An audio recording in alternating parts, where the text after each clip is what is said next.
Yon. What's up guys and welcome back for another video.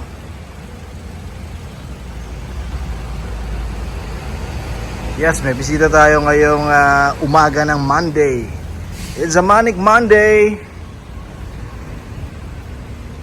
Malaki-laki ang gagawin natin. I mean, marami-rami ang ikakabit natin dito kay Sir, i-upgrade natin.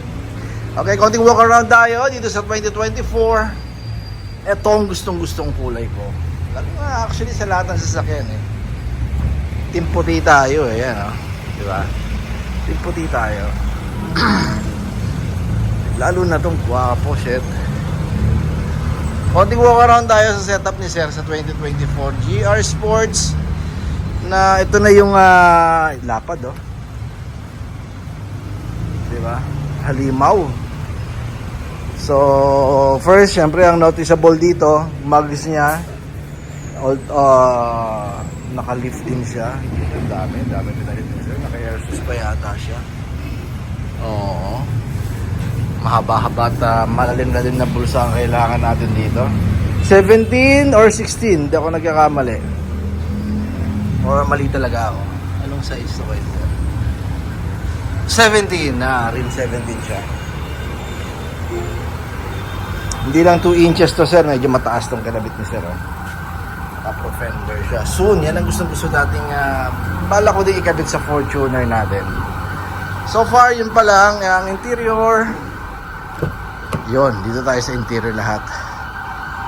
There, di ba? I-picture natin ito mamaya before and after. Bare ang loob. So, it's about time. Since tapos na si labas. Tapos na yung exterior niya. So, interior daw tayo ngayon. Papakita ko sa inyo guys yung ating ikakabit. Pero syempre, invite ko muna kayo habang naglalakad ako ngayon sa ating Facebook page and YouTube channel natin, TRD Parts. Viber, meron tayong Viber sir ha. Andiyan din sa screen niya, sa upper right naman nandiyan yung screen. So ito yung kakabit natin sa kanya, naka-ready na. For baklasan na lang tayo. Puro Lodi ang kakabit pala natin ha. Yun oh. Steering wheel, GR Sports, kasama yung push start. Shifter, button, cup holder, then the power window trim. Eh, meron din tayong latch, syempre yung pang open from outside, I mean from inside. Then mid trim meron din tayo, kakabit natin kay sir. So tara na. At tirahin na natin, baka matira pa ng iba. So baklas tayo. First, kailangan natin ng flat screw para tanggalin ito. Iyan. Yun, sinisikot lang yan sir. Ganun din sa kabilang side. Yan. Para magkaroon tayo ng access dun sa lock niya. Para mag-pop out itong steering wheel. Okay, then isa pang kailangan natin is 19mm na close range na socket. Pantanggal naman ng manibela or yung lock ng manibela. So tanggalan natin yung steering, hindi tayo pinahirapan.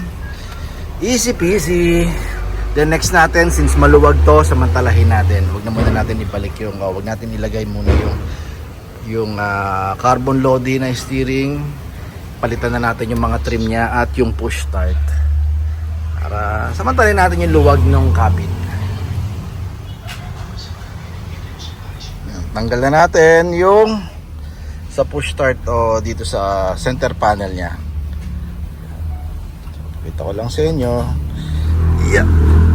So tinanggal na natin tong stock niya. Yun o. Then hello GR. Original, made in Japan. Yan o. Diba? Plug and play lang yan sir ha. So hindi ito po pwede sa mga hindi na naka-push start o hindi pa naka-push start na unit. Okay, so pang push start lang itong binibenta natin GR Sports na push start. So next na kakabit natin yung mid trim. Once again, this is a release only. Karamihan sir sa mga South America, and Middle East. Yan, release lang itong ganitong klase ng finish o ganitong klaseng trim. Okay. Even sa Thailand, hindi po na-release to or hindi lumabas ito. Pero lahat ito, particular this model o itong part na to, lumabas to o nirelease, made pa rin, gawa pa rin ni Toyota Thailand yan. Okay, so siguro ini-import nila pag ginawa sa country nila, then i-export naman nila ngayon sa mga Middle Eastern or South America or Europe na country. So kapit natin to. So dito tayo, kasuyin naman natin tong steering wheel ni sir. Yan. So GR na to, GR stock steering wheel ni sir. Mukha siyang makapal yung grip niya, yan yung grip na hinawa. Mukhang makapal lang pala. Well, in fact, manipis pa din naman siya katulad ng mga standard na pang Fortuner and Hilux. Kumpara dito sa, di ba, bagay na bagay sa truck ni sir yung carbon na to. Yeah. So bukod sa makapal lang grip niya, tignan mo naman yung mga cuts dito po. Parang muscle na nag-flex. Diba? Kasi makapal. Asing literal na makapal ang grip. Yan. So, nalipat na natin yung mga small parts ng stock. Ayan. Ayan. Lagyan na natin lahat dito. May kinang Team yan pero may kinang siya.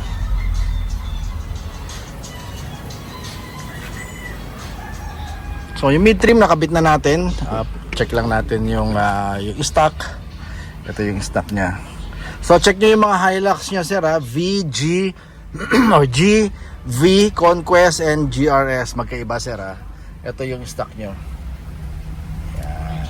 So dito yung glossy niya, yung lower part, to naman red ang trim niya sa lower part. Then carbon design. Same din dito sa kabilang side. Ayan. Lalo naging sporty. Then GR Sports. Then next natin, manibela na. Kabit natin. Power window panel or trim. Ayan. So pareho ng red So lagyan natin dito. Also yung latch natin, opener, carbon lodi, and door handle.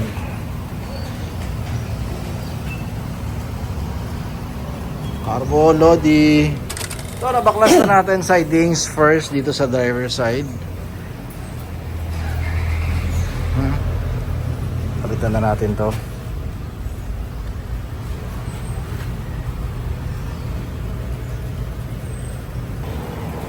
Guys, sa mga naku-confuse ang door handle na kinakabit natin lahat po OEM.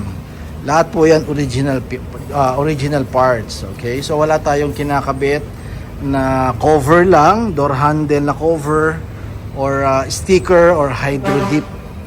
Okay, kung carbon yan, real carbon po katulad nito. Pakita ko sa inyo. Yun, yan, lock na yan. Totoong carbon yan na totoong at original yung pyesa ang gamit natin. Okay, so pakita ko sa inyo yung stock ni sir. Yan, ito may binibenta rin tayo, 12,000 to isang set. Ito naman 15,000 isang set carbon. Yan. Ito kasi stock niyang GR Sports ito na glossy black. So palit din tayo. Lodi uli dito sa cup holder. Fortuner Hilux sir pareho, not sure sa Innova.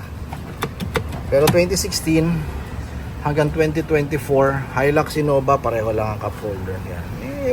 Double purpose actually, hindi lang para sa cup. Pwede rin gawin nating storage, diba? Alahas, ano naman yung pwede, susi, pwede ilagay dyan. Bilis lang to sir. Diba, kabit-agad natin. Bilis,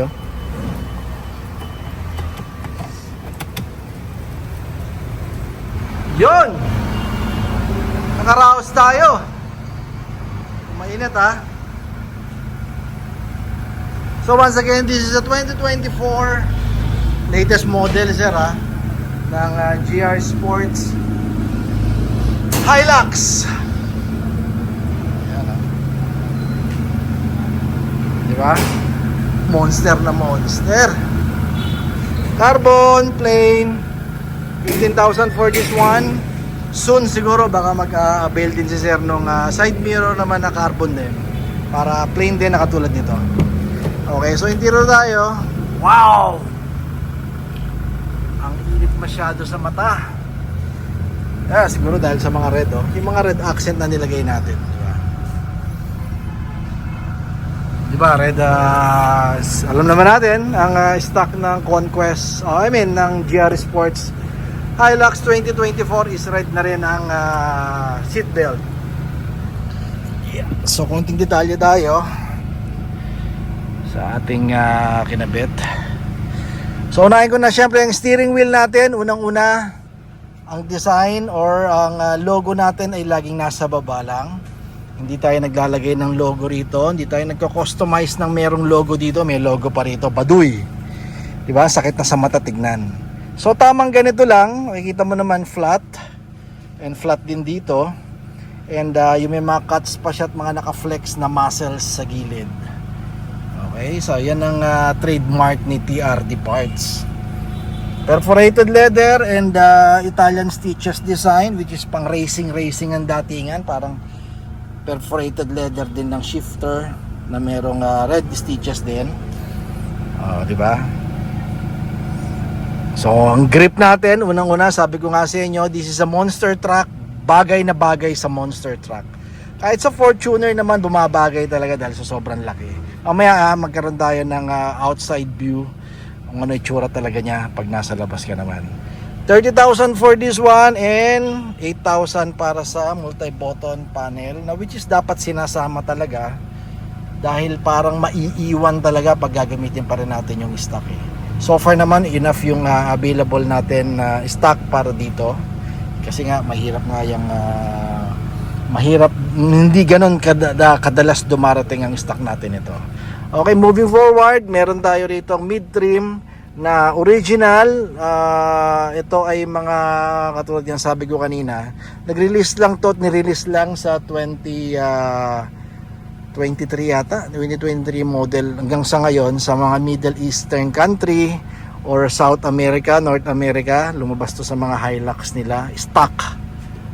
Okay, so bumabagay ngayon dito. Continuous, di ba, yung red niya, yung red accent up to there. Power window panel. Okay, so dito 15,000 yan, isang set yan. 15,000. And then ang power window trim natin is 15,000 din, apat na piraso. 15,000 din dito sa bottom na sa latch na to. Bagay na bagay, di ba? Carbon lodi, oh. Then 5,000 for this one. Ito talaga bumagay dito. Itong carbon ni sir, hindi ko alam kung saan galing, pero bumagay din naman. Of course, syempre ang ating GR Sports na what do you call this, push start. Okay, so applicable lang ito sa mga push start din na unit. Okay, 10,000 naman for this one. And also sa cup holder natin, 8,000 pair, real carbon din, original. Yun, doon tayo sa labas. Yan ang binya sa labas.